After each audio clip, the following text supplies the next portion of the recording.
Okay, with session 1 2 weeks behind us almost, and with the next session, session 2 for Circle of Hands, coming up at the end of the week, let's get ready to prepare our next venture for Circle of Hands. This time I do have dice that are the requested colors. These dice are mine from backing Tech Noir long ago, and Tech Noir is having a bit of a resurgence. And maybe what I will suggest, what I'll put in as my vote for the next game we do, once we're finished with Circle of Hands, if we ever finish with Circle of Hands, because we might just play it forever, maybe that suggestion will be Tech Noir. So I'm going to use these dice. So I like the cut of these dice.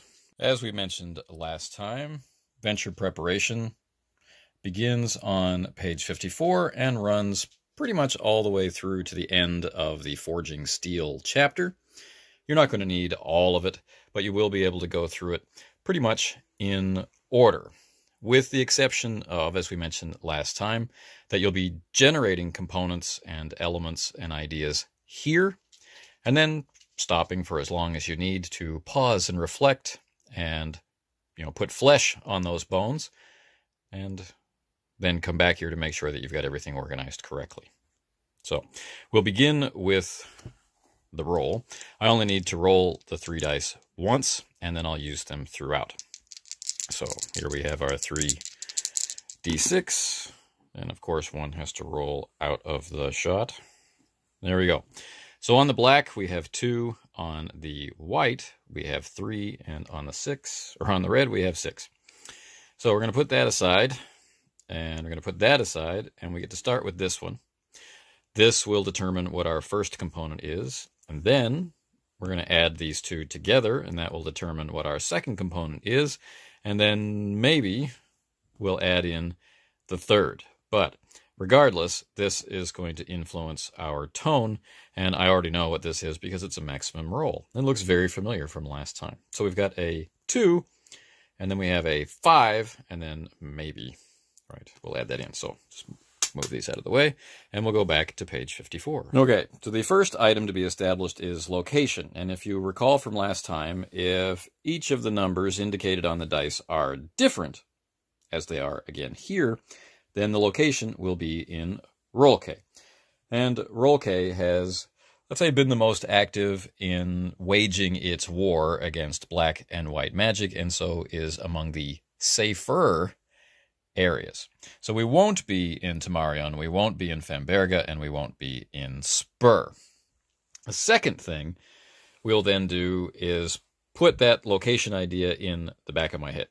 I'm going to need to generate a name. I'm going to need to generate a sense of what kind of location it is and where exactly in Roll K it should be. Next, I don't roll again, and I take the black die and its value, which is 2. And that's social rank tensions at a crisis point. And I don't look at anything else there because I'm not done yet, but I'll be choosing some of that stuff, except for the last point about the Circle Knights. And that should have a different bullet point indicator to just remind you of how this kind of thing connects to the Circle Knights being Circle Knights. One of the things that we should accept about Circle Knights when we portray them. The other items, they are things that you can focus on to build your sense of what the component is going to be. So I've rolled social rank tensions at a crisis point. Then I add the next 2 together, black and white together, which totals 5. And get that in focus. Note that any results higher than 7 are to be ignored. All right. So I have 5, which is lower than 7. I find 5, which is monster, or similarly dangerous specific threat. Now, we had talked in the last session about, not approaching it like a mission, making sure that everybody knew that they weren't compelled to do something because they were anything other than human beings. And this time I have rolled a specific threat. So I'll actually be throwing something in their face that they should see as a threat. But anyway, it'll be interesting to play with. And then 5 plus 6 usually adds up to 11. So we'll only have the 2 components. All right, but I'll use the red die for squick. So the tone in the venture through the entire thing will need to bring out themes of, or visualizations of, or awareness of agony, atrocity, dehumanization, repulsion. Right? This is another terrible place, a pocket of horror, or of nightmare fuel, as the author calls it, a pocket of it in this otherwise partly pacified area of the Crescent Land. All right, so let's review. Social tensions related to rank at a crisis point, a monster, and squick. So, at the end of component generation, let's call it that, session number 2 is now in my head as Son of Squick, because the last one was with a tone of squick as well. So I have reminders of what I need to think about for location, the components, named characters, and spaces for tripwires. And right now, everything is pretty much blank. All right. After a few moments' thought, using a different color, I've put some connective tissue onto the bones of Son of Squick. I haven't gone through the colorization phase. No one has a name yet.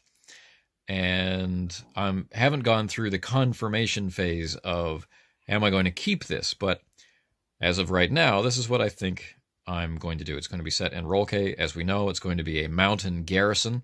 So we'll have imagery of terraced farms, of the current fort, a ruined old fort, and a mountain pass that gets snowed in during the harsh winters.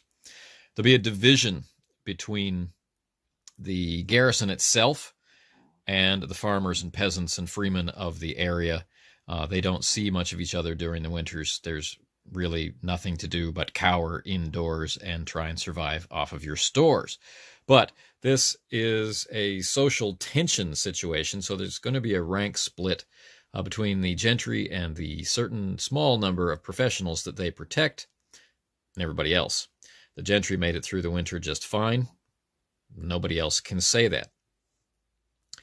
The named characters will be the chief and his steward, and there's some interesting things that I'm thinking about doing there. I just have to evaluate whether or not they go too far. For the social tension component, I would like to have an orphan girl and an old knight, someone who's retired, left the garrison, and is now a little better than a freeman himself. The monster threat, I may change my mind, but as of right now, is going to be ghouls, who have begun to plague the area because as winter nears its end but drags on and on and on, people have been turning to cannibalism as there's nothing left to eat, and there's starvation and disease are rampant. For tripwires, I figure if the Circle Knights side with the gentry, that will be sufficient cause to have people break. That will be the last straw. As for the second tripwire, the one connected to the ghouls, that I'm still thinking about. All right, so still a lot of work to be done in turning these data points into what I will be playing as the Game Master in this Circle of Hand session. But so far, this is the end of Venture Preparation Part 1. There'll be a Part 2 of this video where all the details are fleshed out. So, through the magic of editing, no time really at all has passed for you, but days have passed for me, and things have changed. So this is now referred to in my notes here as Session 2, Version 2, The Adopted Son of Squick. And the location hasn't changed. It's still Roll-K. It's in a place I've now decided to call is Conclave Pass. And this is the site of a former conclave of liches. So there's going to be signs, visible signs of the power that they used to hold. From here, they plotted their schemes, in this highly defensible position, surrounded by, all of their intermediaries to protect their own lives and extend their grasp across Rolke. But of course, all of this is in the past. All of this power has been smashed. The Liches are gone, driven free from Rolke. And so this is a former battlefield. This is a place of former glory. And it's that element that I hope will come out in some of our named characters. There is a garrison here. And the famous people from legend who helped to break the conclave of Liches, they are kind of colloquially known among the gentry as the oath takers, and it is their children or their cousins or whatever. They are the ones who are staffing the garrison now. So they have no personal tie to the glory of being an oath taker. They're simply filling those shoes. And hopefully I can bring that out and it will turn into something useful. Okay, so that's the locations. We've got these high mountain passes, which are just now beginning to thaw. We're going to set this just at the breaking point of spring. And that decision about the season is going to be tied to the second component about the monsters. All right, so component number 1 was this critical tension between ranks. And I still want to keep it so the gentry and their chosen professionals are on one side of this struggle, and the freemen and the other professionals and the peasants are on the other. And it's important to me that there be some overlap between ranks there, between the professionals. And what has caused this? Well, these people are not living up to the legacy of the area. They're not fulfilling their duty as protectors. And through the mountains, rumors have circulated of, dark deeds being allowed to pass unpunished, and this moment of peace, this brightness that the new chief of chiefs in Rolke has been able to begin, people don't want to see it fade away, and they certainly don't want to serve under someone who only takes and does not give their duty. So we'll see how that comes out in play. That's about as deep into it as I want to get, and we'll let the interactions, the actual conversations, drive that, if we ever really delve into it at all. We're at the point where once, spring begins to rise, and once things need to take a definitive turn, where the gentry need to ride forth, where the garrison needs to ride out and patrol and make sure things are safe and safeguard the crops and planting and all of that stuff. Unless they're willing to do that, there is going to be revolt. And there's already dark talk and plans about how that's going to happen. We're at a critical phase where they're just waiting on the weather. Okay. That's component 1. The named characters to go along with that, we have our chief, who I've decided is going to be selfish and fearful at his core, but full of braggadocio. He's going to be named Ewald, and that name means like customary rule. And he's going to be backed up by a much more competent second, but who is blinded by loyalty, and his name is Lieberecht, which means right living. So we've got points of tension between those two. If someone can, open the eyes of Lieberecht to the failings of Ewald, we might have something interesting. The tripwire, however, is going to be if the characters, whoever they turn out to be, try to wrest control from Ewald and do something about problems. If they work through him, if they schmooze and use politics and things like that, everything will be fine. If they directly act, tripwire. The second component is our monster, and this has been giving me all kinds of fits because because of the squick tone, I keep forcing my brain into too small a circle. So the monster winds up being like irrelevant and feeling like a mission. You got to go kill this thing. Or it's too tightly bound to the situation that's causing the peasantry and the freemen to be upset. But here's how I've broken that impasse, and this is why we're now on a different version of prep. Component 2 is a monster, and the monster I really want to use is ghouls. I think that ties in really well with Squick, and it's tied into individual choice, and that drives a theme I can kind of feel in the back of my head, which is going to lead into how I describe things, so that the right feel is there when I think about putting ghouls in this, this mountainous place with these huge soaring stone walls, small stone keeps, but faces of them are massive, representing, years of hard toil to build, to guard these narrow passes through the mountains. And, as we imagine the knights wintering there and being trapped by the snows, this is what we've got in mind. And so the idea of ghouls being frozen into the earth, like these people who starved to death, they gave in to cannibalism. It wasn't enough. Someone was left to bury them, and under the ground, frozen under the ground, their hunger is driving them. And as soon as the earth starts to thaw, they claw their way out of the earth, and they're going to come hunting for food. Cowering, fearful predators.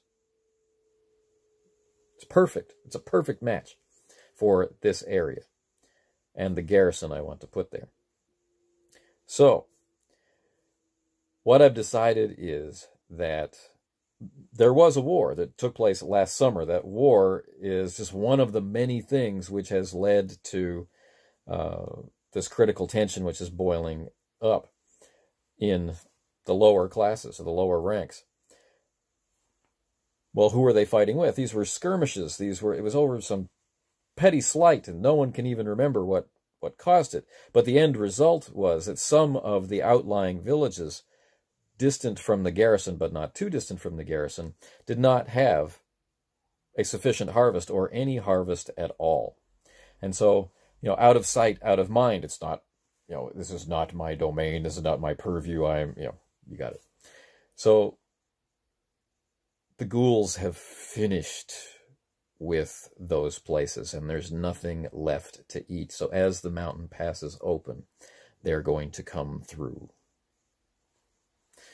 All right. Who are the named characters to be connected with this component? Well, they're not going to be living in the garrison. They're going to be out in the communities. They're going to be among the people who will be directly affected by the arrival of these ghouls in these devastated other villages. So we're going to have an old retired warrior by the name of Burkhart, which basically means protector. And he is tightly connected through bonds of friendship with a hidden member of the gentry. Now, we're going to have a character named Gernot Ernst, or Gernot Ernst. And this name basically means spearbreaker. And if you've been paying attention, that family name of Ernst should stick out, because one of the characters that I created is also in that same family. Rolke is not that big. I think it's unlikely that we're never going to encounter the families of our gentry. So I'm going to put him in there. Maybe his background will come out. Maybe it won't. He's not an important member of the family. He's not an important part of the conception of Kai Ernst, the character I may get a chance to play at some point. But they have the same family name. That's it. And he's among the gentry. What happened? Why is he living among freemen this way, and basically living with this old retired warrior? Both of these men old, past their prime, and living in this inhospitable place. What's up with that? Who knows? And I, of course, will need to know by the time game day runs on Saturday, but I'm not sure I'm going to have enough time to film this before then. But basically what I have in mind is that, they are of the generation of the Oath Takers that I mentioned before. They weren't members of that. But in order for there to be a new king in Rolke, a chief of chiefs who's causing all of this change, there have to be people who are displaced. And this is one way to demonstrate that people, even people or related to people that can be affected, can be displaced by social movements that you're a part of. So this is my way of doing that. So Burkhart and Gernards, and this time I'm going to exercise my rules-given right to have an extra character. So I'm going to have a young orphan girl who's going to be symbolic of all the orphans scattered through the area where there has been, petty warfare of this type. And her name will be Frauke, which means little lady. And she's an orphan, and that's really all she's there to be. She is trying to fend for herself. She's barely survived the winter. She's going to be drawn to the character's attention. She's a named character. She is going to be the vehicle through which they see how life is for the peasants and the freemen. How Urbaja devastates those people without something like the circle to stand in their way. It should serve as a raison d'etre, right? This is why the circle is martial in nature. This is why, there are weak and defenseless people out there, and somebody must stand between them and the terrors that come from the magical war, not to mention mankind's inhumanity to itself. So, there we go. That is it for prep. We've got Squick as our tone, and so everything is ramped up to maximum devastation. We have our 5 named characters. I knew I forgot something. The tripwire for the monster. The tripwire for component 2, the monster, I'm still shaky on. But what I'm thinking is this: if the Circle Knights simply attack the ghouls, kill the ghouls, and then just ride off into the sunset kind of thing, that in itself is the tripwire. It will make things worse. The Circle Knights will have to be willing to commit to more, a more dedicated plan to ensure that the area is clear, or a commitment to stay until they know the area is clear, and a commitment to rebuilding to make sure that this place is suitable for life, that kind of stuff, post-combat. If they simply kill and move on, that's our tripwire. All right. I'll end this here, and we'll see what actual play brings. Good morning. So, this may end up being a part of the session preparation video. We had to delay last week, or Saturday, just a couple days ago. Couldn't play. So now it's Wednesday, local time, and we're supposed to play today in just a few hours, which is cool. Looking forward to it. Preparation, as I alluded to earlier in this video, preparation, if you let it stew too long, can blend together in your head as the game master, which is normal. But this game is asking us to keep things separate. Why? Why keep things separate? So this particular venture was difficult for me. I had these 2 components, right? Civil unrest and the ghouls. And I kept wanting to tie those 2 things together because somebody is doing something to make other people upset. The result is the ghouls. So getting over that wasn't particularly difficult from a, logical point of view. But that first impression, that perspective, that this is an ABC result, has been harder to shake. And now I've had more days to think about it. Right? So, sorry for the wind. We're going to play today. That's cool. And I've got the items separated in my head. we have a bunch of gentry and professionals living off of, you know, past someone else's glory. I think the term for it is stolen valor, right? And here they are up in this place on the roof of the world kind of thing, you know, and being, let's say, military, not military, let's being, I don't even want to say warriors, being people who use violence as a solution and who place honor above other considerations. Certain kind of insular, thin-skinned iron folk. Their behavior, their selfishness, their easy spending of resources, including lives, their willingness to put the people under their care at risk, these cause the unrest.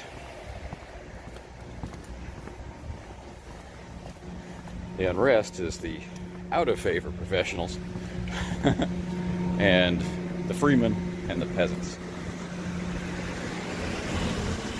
Right? They demand better protection. All that's being protected is the mountain pass from threats which no longer exist. People aren't being protected. And one of the many perils or problems affecting these lower ranks will be the ghouls. Because the ghouls exist. But there's starvation, deprivation, disease, raids, that kind of stuff. These all happen, and they mostly go unanswered. But a slight, an insult, this is met with acts of war. So this is a community which has had enough with its leadership. And it's a time of change. So the opportunity to rise up presents itself. So that's our situation with that. The ghouls are from somewhere else. They're somebody else's problem, and they have decimated and destroyed that other place, and they're still hungry, and they do what they need to do to survive, which is find more food. So as the spring thaw begins, the ghouls will arrive, and as the tone is squick, right, it is time for all of this to boil over into violence and depredation and degradation. So mostly I'm imagining that in play, sort of the inertia of attitude is going to have the ghouls connected most strongly with this tone of squick. But I will be trying to bring that into the political component as well. The session will start with the characters knowing nothing about the ghouls. That will be something that is, you know, revealed in play. So it will be an event for play. But they'll begin knowing that people are upset and that it's about to boil over, and they've been kind of locked in place because of the snows, trying to deal with that. So once the big thaw happens, then the opportunity to gather people together and maybe solve things, or the opportunity to ride out and crush points of rebellion, or whatever it is that they decide to do, or just leave, is how the session will begin. So hopefully it all goes well.